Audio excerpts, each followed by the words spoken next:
Olá pessoal, tudo bom com vocês? Bem, primeiramente, bom dia, boa tarde, boa noite, enfim. Para quem não me conhece, meu nome é João Guilherme, esse canal se chama Estudos Gerais. Nele nos dedicamos a falar sobre qualquer assunto ou matéria que seja da categoria acadêmica, certo?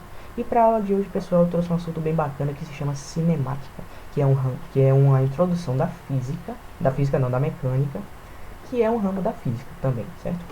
Preparei um slide para vocês, tomara que vocês gostem. Vamos começar?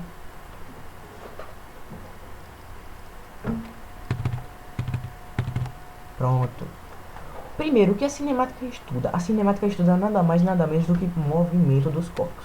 O movimento dos corpos e algumas de suas características, como que velocidade, duração, ou seja, o tempo, e a distância ao que ele alcançou, ou seja, metros ou quilômetros. Mais curiosamente, a cinemática não estuda as causas do movimento. E o porquê disso eu vou explicar para vocês em outro vídeo, certo? E do nada surge essa pergunta aqui, você pensa na hora. O que é que essa pergunta aqui, o que é uma partícula, tem a ver com cinemática, né? Mas eu vou explicar para vocês.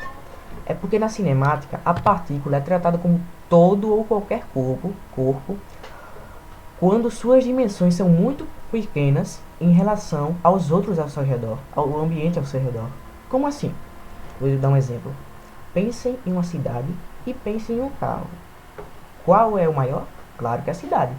Ou seja, para a cidade, o carro é tipo uma formiga, certo? Ou seja, o carro, pelas suas dimensões relativamente muito pequenas, olha só, relativamente, ou seja, de acordo com o referencial.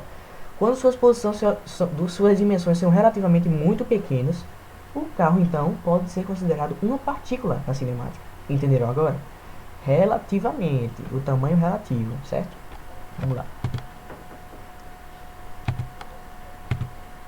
Distância, velocidade e tempo. Vamos ver isso agora. Primeiro, o que é movimento retilíneo uniforme? É quando o corpo descreve uma velocidade constante sobre uma trajetória reta ou retilínea. Exemplo, quando a gente viaja, tá aquela pista retinha ali, a gente anda a 100 km por hora, 80 e etc, certo? O que é a grandeza D? D aqui representa distância percorrida. Ela é uma grandeza escalar. O que é uma grandeza escalar mesmo? É aquela grandeza que só precisamos de um número e uma unidade de medida, certo? E V, grandeza velocidade atingida. Essa velocidade aqui é uma grandeza vetorial. E o que é uma grandeza vetorial? É uma grandeza que precisa mais do que um número e uma unidade de medida. Precisa mais do que isso, como por exemplo, sentido de propagação, certo? Isso vocês vão ver daqui a pouco. E T, grandeza tempo. O tempo é uma grandeza escalar juntamente com o D. Por quê? Porque o tempo também só precisa de um número e uma unidade de medida, certo? E essas são as fórmulas para você matar qualquer questão de distância, velocidade e tempo. Ou seja, as três grandezas que a gente acabou de ver, certo? Vamos lá. Primeiro, eu esqueci de dizer a vocês que no assunto de cinemática, tem dois Ds. Vamos dizer assim, é até errado dizer isso, mas tem duas distâncias, certo? Quem entende aí do assunto vai entender porque eu estaria errado em dizer isso, sabe? Isso foi só para facilitar. Vamos lá. Tem o D de distância e tem o D do deslocamento. E para provar que esse meu exemplo estava errado, os dois não são iguais. Infelizmente, os dois não são iguais. Ou seja, o deslocamento é totalmente diferente de distância. Vamos lá. Primeiro, a distância que a gente viu é o quê? É definida por todo o caminho percorrido.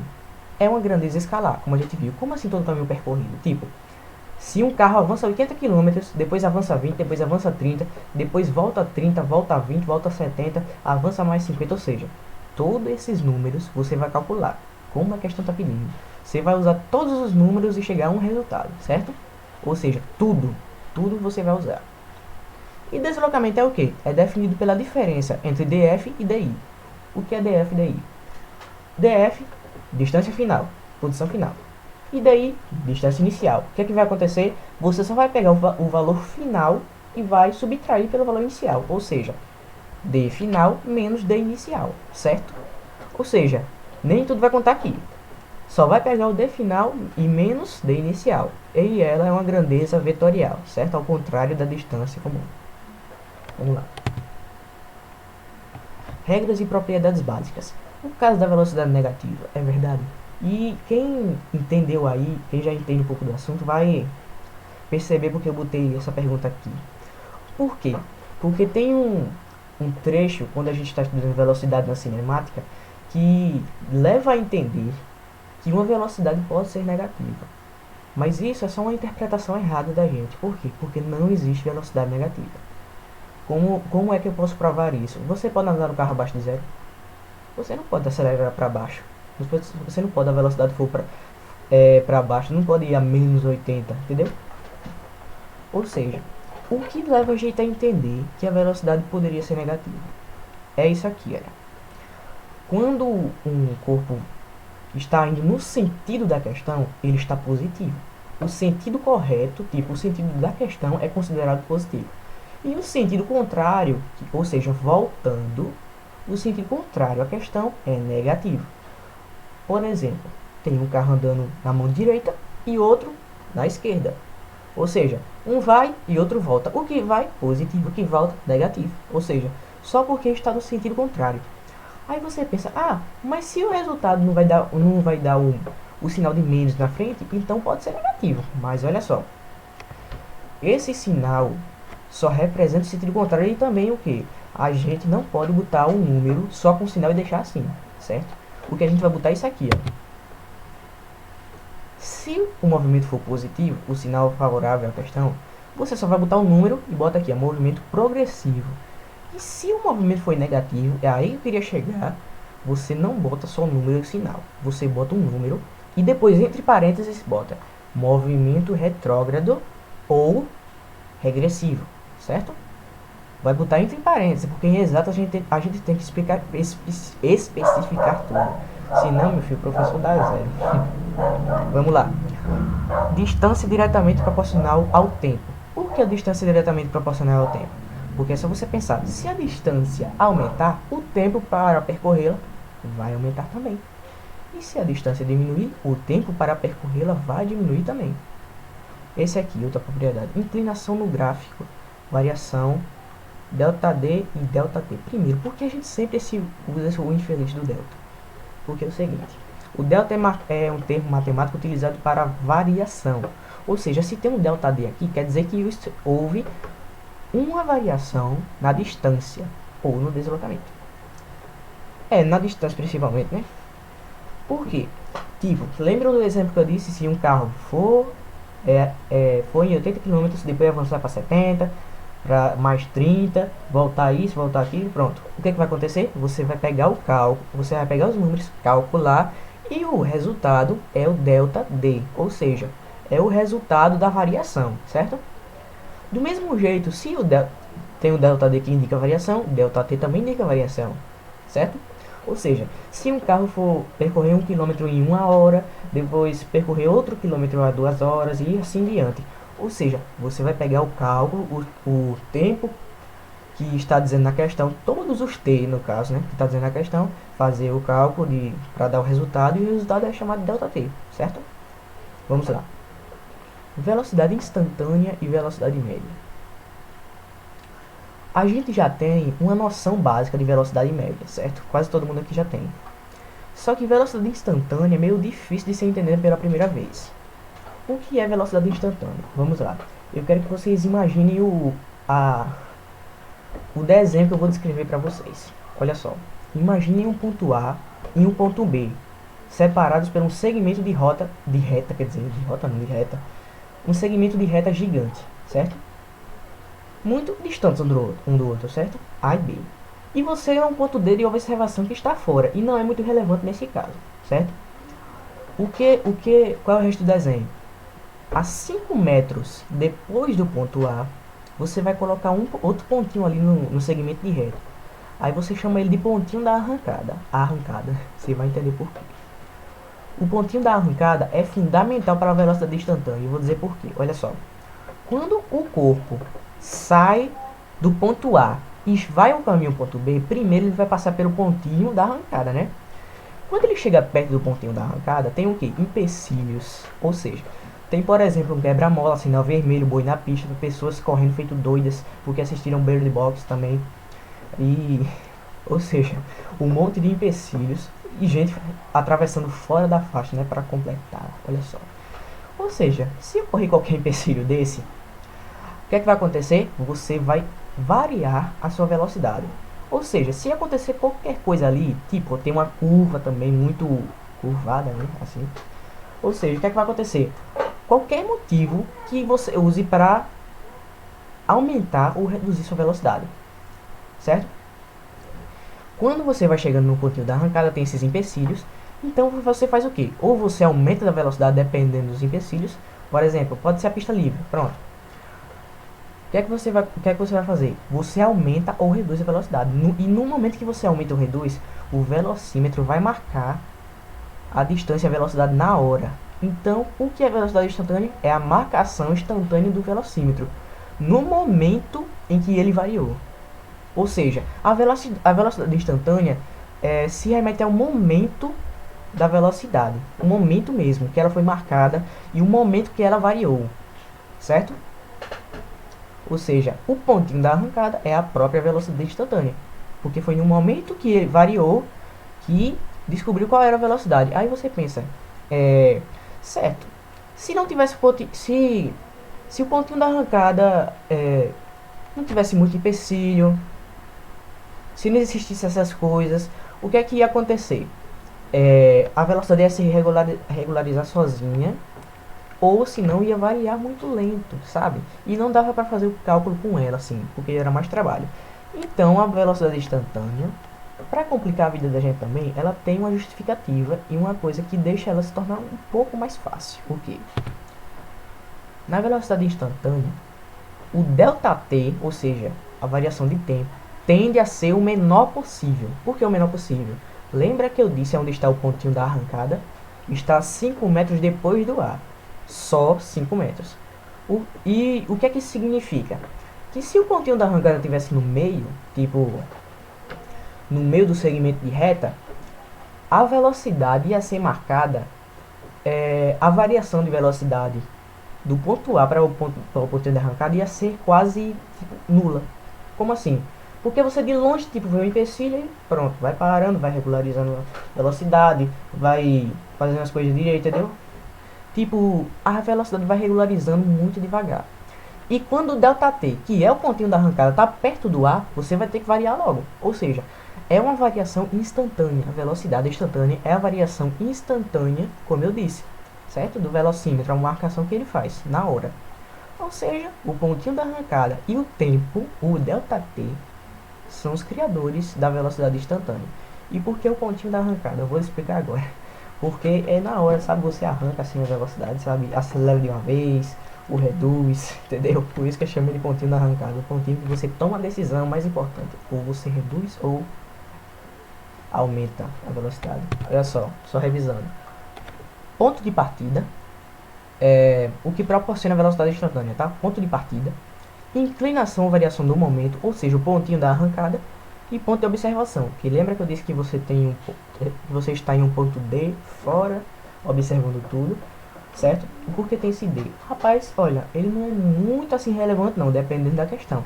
Por quê? Porque quase todo gráfico vai ter assim, ó, o ponto D de observação, tá nesse tal, entendeu? Pronto. Agora vamos ver o que é, quer dizer, vamos continuando aqui, né? Gente, o que é esse gráfico aqui? Atenção para as unidades de medida. É só para nós, adolescentes e jovens, quando estamos fazendo a prova, sabe, fazendo algum teste especial, a gente fica tão ansioso, ou não sei se nem se é demência também, que a gente tem que ficar anotando todos os valores, até aí tudo bem, rápido, e não prestem atenção nas unidades de medida. São, olha só, se alguma coisa está em metros por segundo, eu não vou poder trabalhar em quilômetros por hora, certo? Tipo, se tem 8 metros por segundo, eu não vou ter que trabalhar com 14 km por hora. Não existe isso. Metros por segundo mais quilômetro por hora dividido por minutos e alguma coisa. Entendeu?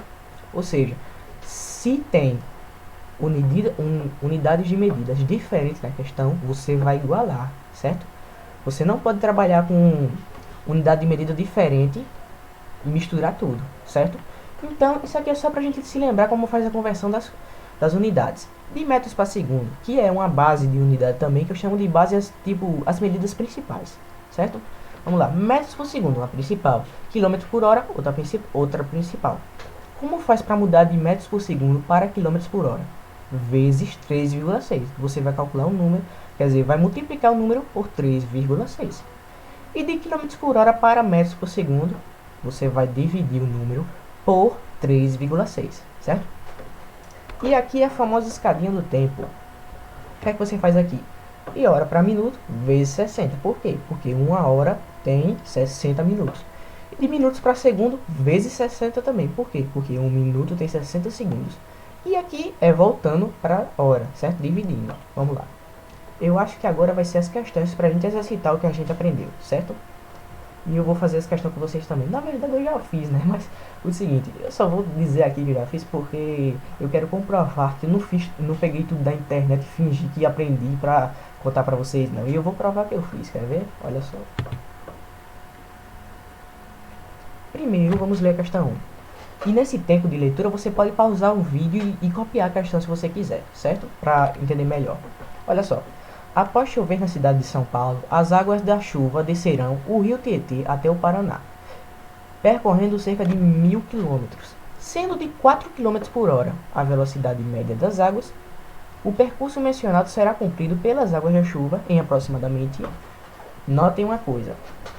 Cada vez que começar uma questão, anote todos os dados que ela dá, certo? E não se assuste pelas palavras que na hora não são convenientes, sabe? Que só fazem, vamos dizer assim,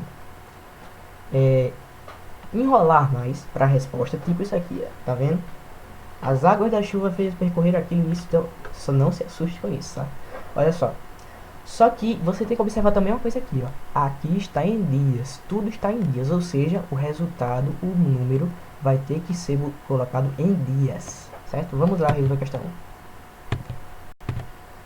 Olha aqui, para provar para vocês que eu fiz, tá vendo aí? Olha só, essa é a folha aqui que eu usei para fazer o cálculo, aí eu botei ela aqui, certo? Agora não liguem para a letra, né? Não liguem para a letra. A minha letra é muito bonita, eu sei, mas não liguem para ela agora, certo? Olha só, número 1. Quais foram os dados? 1.000 km, velocidade média 4 km por hora e tempo. Olha só, como a gente já tem a fórmula, a gente tem o D, 1.000 km, já temos o V, 4 km por hora, e só falta o tempo. E como é que é o tempo para ser calculado? Olha só, tempo é 2 sobre V, ou seja, distância sobre velocidade média. Qual é o tempo daqui? Vamos lá, o tempo não, qual é a distância? 1.000 km, porque a questão estava dizendo que as águas vão percorrer 1.000 km. E a velocidade das águas são 4 km por hora, então 1.000 sobre 4. Dá quanto? 250 horas. Lembre das unidades de medida, viu? Tá em horas aqui. Aí fica.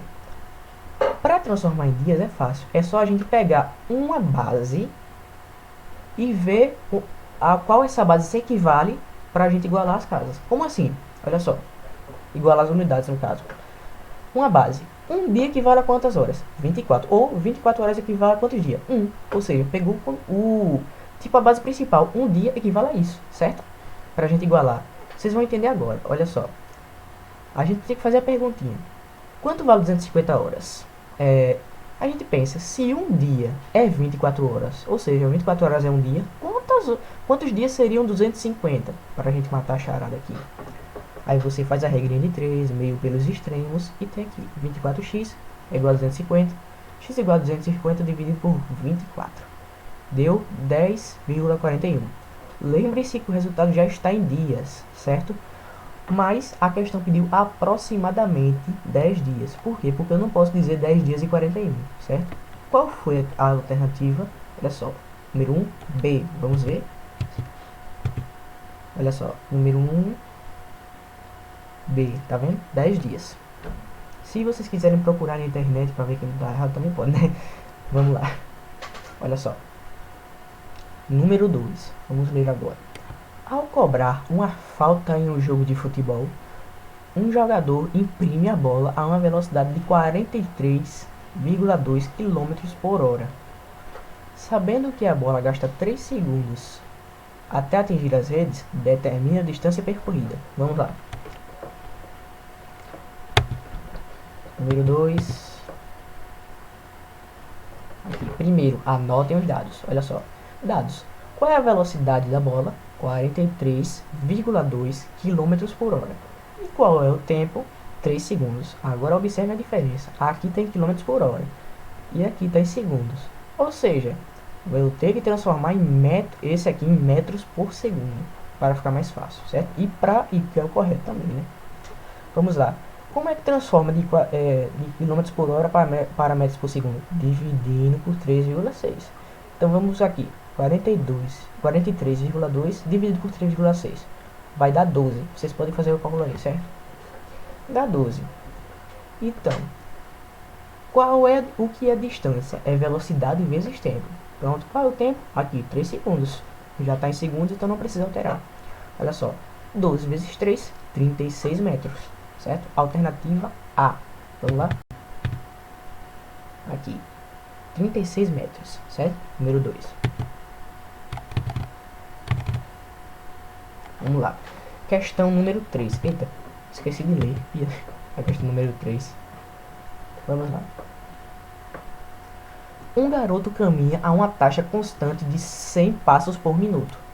Sabendo que seu passo médio tem aproximadamente 50 centímetros, determine o tempo gasto e o número de passos dados para que ele consiga percorra uma distância de 3 quilômetros. Rapaz, entendeu? Olha só, mas não se assustem, tá? Falo por mim também, deixa eu falar. Por incrível que pareça, eu acertei essa questão também, certo? Vamos lá. Anotando os dados. Aqui, número 3.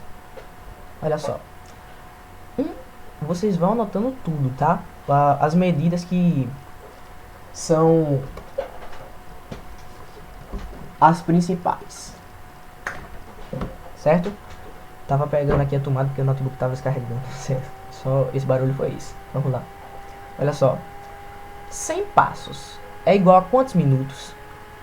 A questão diz que foi 100 passos por minuto. Anota aqui também. Então 100 passos equivale a 1 minuto. Um passo, o seu passo médio tem quantos centímetros? Qual o tamanho que ele disse? Um passo em médio tem 50 centímetros. Só que na questão as principais são o que? Quilômetros por hora, metros por segundo, metros e passos. Metros e passos não, metros e passos porque está pedindo nessa. Vamos lá. Então, 50 centímetros é quantos metros? 0,5. Podem converter aí. E 3 quilômetros para converter logo, para não deixar para depois, né? 3 quilômetros é quantos metros? 3.000 metros. Certo. Então a gente vai começar a fazer aquelas perguntinhas novamente para fazer a regrinha de 3. Vamos lá. Se um passo é 0,5 metros e 100 passos. 100 passos, quantos são 100 passos? Certo? Quantos metros são 100 passos? Faz o calculinho, a regra de 3 aqui, ó. X é igual a 50. 100 passos são 50 metros percorridos. Então, a perguntinha final. Olha só. Pergunta final não, é a penúltima agora. Olha só. Se 100 passos são 50 metros, quantos passos seriam 3.000 metros? Ou seja, para a gente já saber o número de passos que pediu também. Vamos lá, fazendo a regrinha de 3 aqui. 50x é igual a 300.000. E x é igual a 300.000 dividido por 50. Vai dar 6.000. Achamos os passos. Anota aí o primeiro resultado. 6.000 passos. Agora quer saber o que? Usa o tempo. Vamos lá. Se 100 passos são 1 minuto, quanto seria 6.000 passos? Vai dar a regrinha de 3. 100x é igual a 6.000. E 6.000 dividido x é igual a 6.000 dividido por 100. 60 minutos. Qual foi a alternativa? Letra E. Vamos ver? Olha só. A alternativa é 60 minutos e 6.000 passos, certo? Agora, número 4. Um automóvel percorre uma distância de 150 km por hora, desenvolvendo nos primeiros 120 km uma velocidade média de 80 km por hora e nos 30 restantes uma velocidade média de 60 km por hora. Então, qual foi o tempo total da viagem? Essa aqui parece um pouco tanto calculosa, né? Só que ela é a mais fácil de todas. No final vocês vão ver por quê. Vamos lá, anotando os dados. Agora passamos para a questão 4. Os dados. Qual é o V1? V1 aqui, a primeira velocidade que ele estava falando. Quando ele disse que estava percorrendo os primeiros 120 km dos 50, ele estava em que velocidade? 80. E na segunda, nos 30 km, ele estava em qual velocidade? 60 km por hora. Vamos lá. Então, você já vai anotando aí, V1, 80, V2, 60. A distância percorrida. Qual foi os quilômetros que ele estava? O primeiro foi 20 e o segundo foi 30.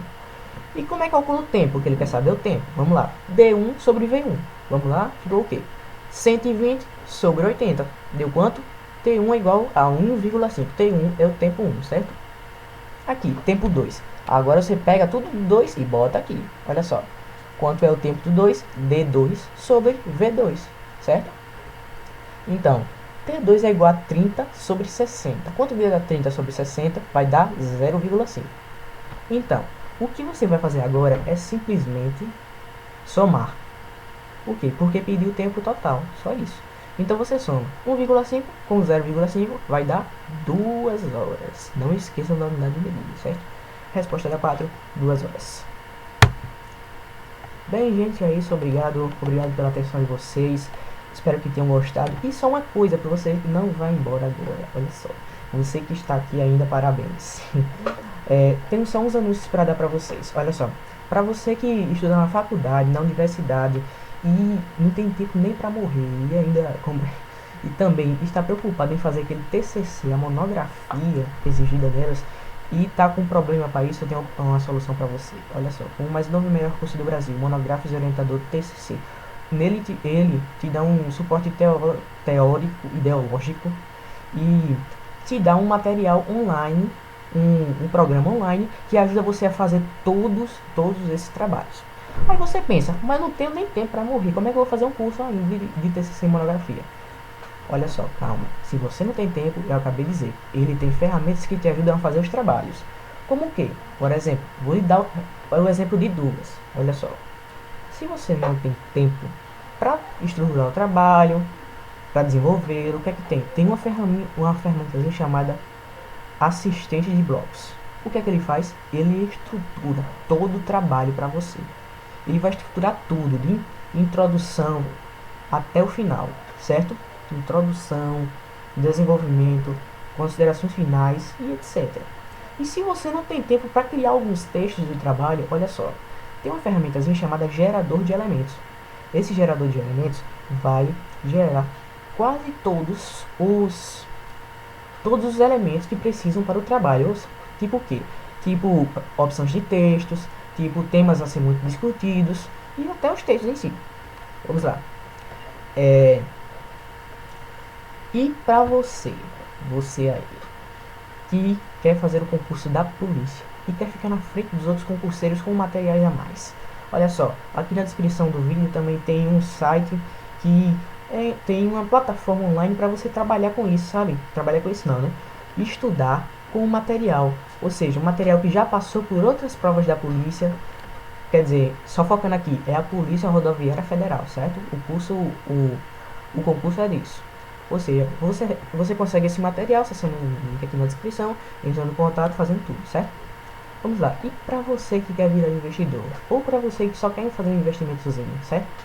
Eu posso contar também. Eu já fiz o investimento já no Tesouro Direto, e é isso que eu vou aconselhar para vocês. Você quer fazer um investimento, no link aqui na descrição vai ter um curso que ensina você a investir no Tesouro Direto. O nome do curso é Invista no Tesouro Direto. Tá vendo? O nome é igual a conclusão. Como é que pode? Vamos lá. Tem o nome desse curso, tem esse curso aqui. Ele vai te ensinar tudo, as plataformas do Tesouro Direto. Eu já investi no Tesouro Direto na plataforma Selic, certo? Mas o Selic, lembrando, é uma plataforma. Tem plataformas muito mais rentáveis, certo? Então, para você que quer virar investidor aí, bota aqui na descrição e siga seu rumo. Vamos lá. Sim, gente. Deus abençoe vocês, tá? Sempre lembrem desse versículo chave, que para mim tem o versículo principal da Bíblia.